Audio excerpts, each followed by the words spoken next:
আমাদের সমাজে আমাদের দেশে অনেক মানুষ ঠিক মৃত্যুর মুহূর্তে এমন একটা হাসি দিয়েছে, এক হাসিতেই তার মরণ হয়ে গেছে।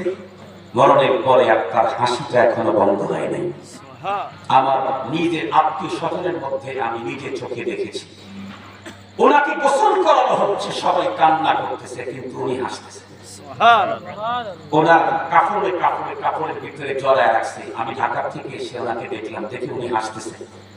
সবাই চোখে পানি নিয়ে তার সন্তানেরা মার লাশকে কবরের ভিতরে নিয়ে যাচ্ছে কবরের দিকে, তখন ওনার চেহারায় হাসি। কবরের ভিতরে নামানোর পর মুখটা খুলছে যখন, তখনও দেখা যায় সবাই তার মুখে মাটি দিচ্ছে, কান্না করছে বিরহ বিচ্ছেদের বেদনায়, কিন্তু তখনও উনি হাসি। কি দেখলেন যে হেসে দিলেন? কি দেখলেন? এই জন্য মুসলমান ভাইরারে আমার, আল্লাহর কোরআনের সূরা আলে ইমরানের 4টা মেসেজ আল্লাহ পাক দিয়েছেন। তার ভিতরে প্রথম মেসেজ হলো কুল্লু নাফসিন যায়িকাতুল মাউত। এই প্রতিটি প্রাণীকে দুনিয়া থেকে বিদায় নিতেই হবে। অন্য জায়গায় আল্লাহ বলেন সুম্মা ইন্নাকুম ইলাইনা তুরজাউন, এরপরে তোমাদের প্রত্যেককে আমার সামনে উপস্থিত হতে হবে। সঙ্গত কারণেই মৃত্যুর সময় এবং পরবর্তী লাইফটাকে অত্যন্ত সুন্দরভাবে করতে চাইলে দুইটা পুঁজি লাগবে। ওই যে কবিতা বলেছিলাম, মনে আছে নাকি? আয়া সাহিবাত দামনি লা তাকনাতু ফা ইন্নাল ইলাহা রাউফুর রাউফ ওয়া লা তারহালান্না বিলা মুত্তাকিন ফা ইন্নাত তারিকা মাখুফুন মাখুফ। কবি বলে, দুনিয়াদার ভালো করে দুনিয়ার মানুষ শোনো, খবরদার পুঁজি ছাড়া কবরের পথে যাত্রা করো না, পুঁজি ছাড়া কবরের পথে যাত্রা করো না। কারণ এই পথ বড় ভয়ঙ্কর, বড় ডিয়ারিং। বাঁকে বাঁকে ফাঁকে ফাঁকে রব্বুল আলামিনের পক্ষ থেকে মোবাইল কোড বসানো আছে। যেমন যেমন আমাকে কবরের ভিতরে রেখে সর্বপ্রথম ব্যক্তি যখন 3 মুঠ মাটি দিয়ে 40 কদম বেগে চলে আসবে, আল্লাহর পয়গম্বরের হাদিস প্রমাণ করে, আতাহু মালাকানি আসওয়াদানি আরযাকানি ফায়ুজলিসানিহি, ফেরেশতা এসে বন্ধুরা আমার আমাকে প্রশ্ন করতে থাকবে। মোবাইল কোড শুরু হয়ে গেল, মোবাইল কোড শুরু হয়ে গেল। জিজ্ঞাসা করে, তুমি কে? পরিচয় দাও। মান রাব্বুক ওয়া মা দীনুক ওয়া মান হাদার রাজুলুল্লাযী বুইতা ফীকুম। এই 3টা প্রশ্নের সমষ্টি হলো ঈমান।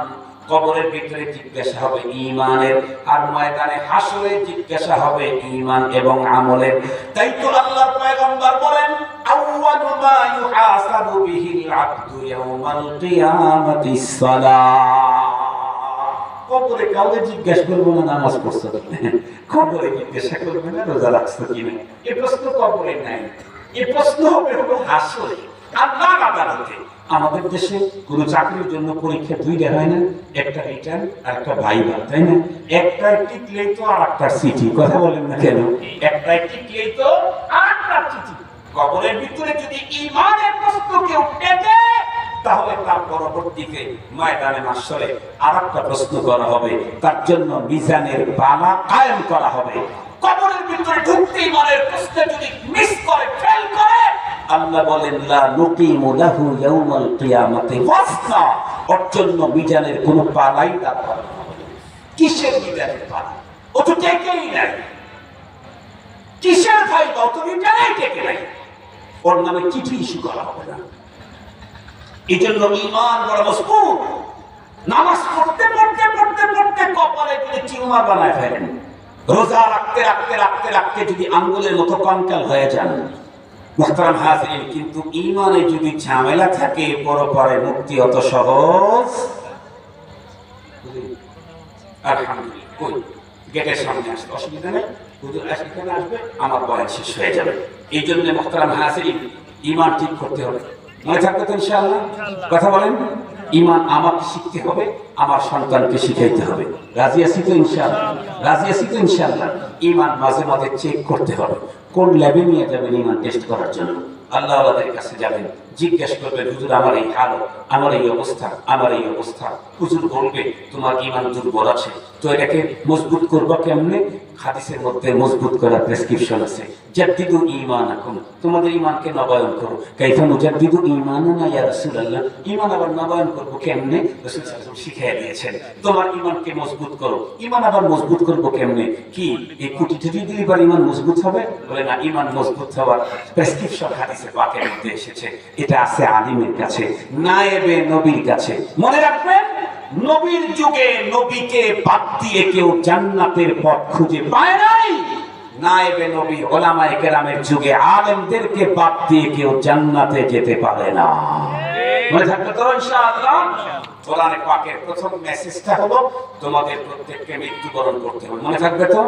তাহলে মৃত্যুবরণ করতে হবে, তার মানে আমাদেরকে মৃত্যুর প্রস্তুতি গ্রহণ করতে হবে।